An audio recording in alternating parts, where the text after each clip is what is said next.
सदियों से भारत की धरती संतों, महापुरुषों और अवतारी आत्माओं की जन्मभूमि रही है। ये महापुरुष समाज को दिशा देते हैं, लोगों को जोड़ते हैं और भक्ति व सेवा का मार्ग दिखाते हैं।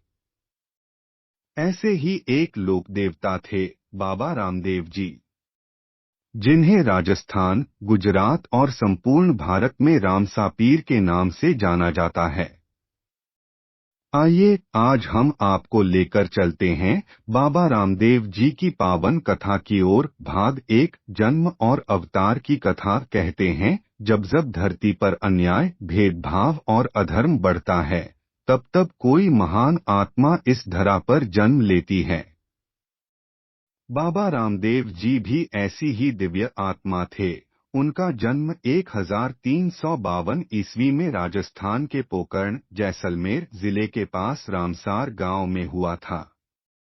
उनके पिता का नाम था राजा अजमल जी तंवर, जो एक पराक्रमी राजपूत राजा थे, और माता थी मैणा देवी, जो धर्मपरायण और करुणामयी थीं। रामदेव जी के जन्म की कथा भी चमत्कारी थी।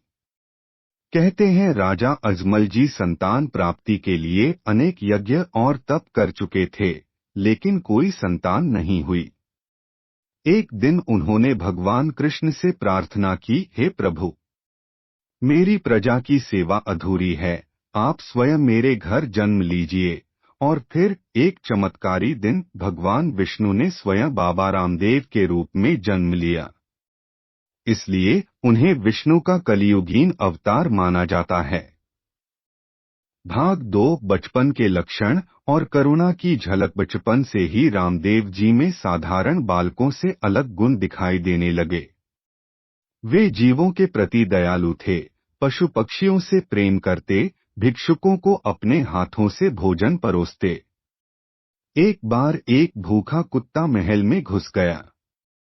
सैनिकों ने उसे मारने का प्रयास किया, लेकिन बालक रामदेव दौड़कर उसके पास पहुंचे और बोले, यह भी तो भगवान का ही एक जीव है, इसे क्यों मारते हो? उन्होंने स्वयं अपने थाली से कुत्ते को भोजन दिया। इस छोटी सी घटना से यह स्पष्ट हो गया कि यह कोई सामान्य बालक नहीं, बल्कि एक दिव्य आत्मा है। भाग 3, आध्यात्मिक साधना और सिद्धियां। रामदेव जी ने बहुत कम उम्र में ही भक्ति और साधना का मार्ग चुन लिया। उनका मन सत्ता में नहीं, सेवा में था। वे दिन-रात ध्यान, जाप और सेवा में लगे रहते थे। उनकी तपस्या और सेवा भाव से अनेक चमत्कार होने लगे। रोगी ठीक हो जाते, नेत्रहीन लोगों को दृष्टि मिलती, निर्जन स्थानों में अन्न प्रकट हो जाता। लोगों ने उन्हें संत, पीर और अवतार मानना शुरू कर दिया। भाग 4, जात पात और भेदभाव के विरोधी। बाबा रामदेव जी का एक मुख्य संदेश था, ईश्वर की नजर में सभी बराबर हैं, न कोई ऊंचा न कोई नीचा। उन्होंने समाज में व्याप्त जातिवाद, छुआछूत, ऊंच नीच जैसे भेदभावों का खुलकर विरोध किया। एक घटना बहुत प्रसिद्ध है। एक बार बाबा ने दलित समुदाय के लोगों को महल में आमंत्रित कर भोजन कराया। यह बात राजमहल के कई लोगों को नागवार गुजरी। लेकिन बाबा ने कहा, जिनमें ईश्वर बसते हैं, उन्हें अपवित्र कैसे मान सकते हो? उनका यह कार्य समाज में एक बड़ा परिवर्तन लाया। भाग 5, 5 पीरों से मुलाकात। रामदेव जी की ख्याति केवल हिंदू समाज में नहीं, बल्कि मुस्लिम समाज में भी फैली। उनके चमत्कारों से प्रभावित होकर 5 प्रसिद्ध मुस्लिम फकीर उनसे मिलने आए, जिन्हें 5 पीर कहा जाता है। उन्होंने बाबा की परीक्षा ली, लेकिन जब उन्हें रामदेव जी की सिद्धि और दिव्यता का अनुभव हुआ, उन्होंने कहा, तुम सच्चे राम के अवतार हो। अब से हम तुम्हें रामसा पीर कहेंगे। यह घटना आज भी हिंदू मुस्लिम एकता का प्रतीक मानी जाती है। भाग 6, रुनिचा धाम की स्थापना। बाबा रामदेव जी ने अपने जीवन के अंतिम वर्ष रुनिचा गांव, अब रामदेवरा, में बिताए। यहीं पर उन्होंने एक धार्मिक केंद्र की स्थापना की, जहां लोग जाति धर्म भूलकर एक साथ पूजा करते थे। यहाँ बाबा ने समाज को समर्पित करते हुए 1385 ईस्वी में जीवित समाधि ली। उनकी समाधि आज भी रामदेवरा मंदिर के रूप में लाखों श्रद्धालुओं की आस्था का केंद्र है। भाग 7 रामदेवरा मेला और लोक संस्कृति। हर साल भाद्रपद मास में रामदेवरा मेला लगता है, जहां राजस्थान, गुजरात, मध्य प्रदेश, हरियाणा और भारत के कोने कोने से लोग आते हैं। श्रद्धालु पदयात्रा करते हैं। चंग, ढोलक, रावणहत्था जैसे लोक वाद्यों पर भजन गाते हैं। रामदेव जी के भजनों से वातावरण भक्तिमय हो जाता है। उनके प्रसिद्ध भजन: रामदेव जी ने चालिया रुनिचारा धोरा, थे जी म्हारा रामदेव जी, आज भी हर गली मोहल्ले में गूंजते हैं।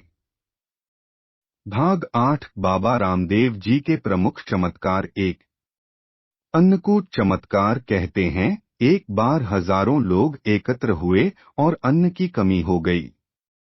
बाबा ने जमीन पर हाथ फेरा और वहां से अन्न के ढेर निकल आए। 2 अंधों को दृष्टि। कई दृष्टिहीन लोग बाबा के दर्शन मात्र से आंखों की रोशनी पा गए। 3 बिना नाव के नदी पार। एक बार भक्तों की नाव डूब रही थी। बाबा ने दूर खड़े होकर हाथ उठाया और नदी शांत हो गई। 4 शेर को शांति से बैठा देना। एक बार एक हिंसक शेर गांव में आया।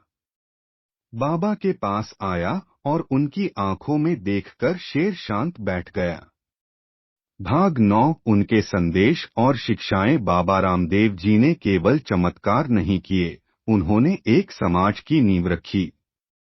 उनका संदेश था, सेवा में ही ईश्वर है। जो भूखे को अन्न, प्यासे को जल और दुखी को सहारा देता है, वही सच्चा भक्त है। भक्ति जाति से ऊपर है। ईश्वर किसी जाति का बंधक नहीं है।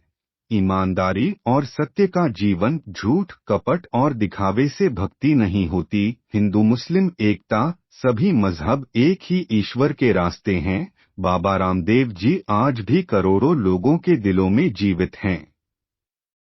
वे एक अवतार, संत, समाज सुधारक और सच्चे लोक देवता हैं। उनके विचार, उनके भजन और उनका जीवन आज भी हर मनुष्य को प्रेरणा देता है। आइए हम भी उनके बताए मार्ग पर चलें, सेवा करें, भक्ति करें और सबको एक समान देखें। यही उनकी सच्ची पूजा है। अगर आपको बाबा रामदेव जी की यह पावन कथा प्रेरणादायक लगी हो तो इस वीडियो को लाइक करें, शेयर करें और हमारे चैनल को सब्सक्राइब जरूर करें। जय बाबा रीसा।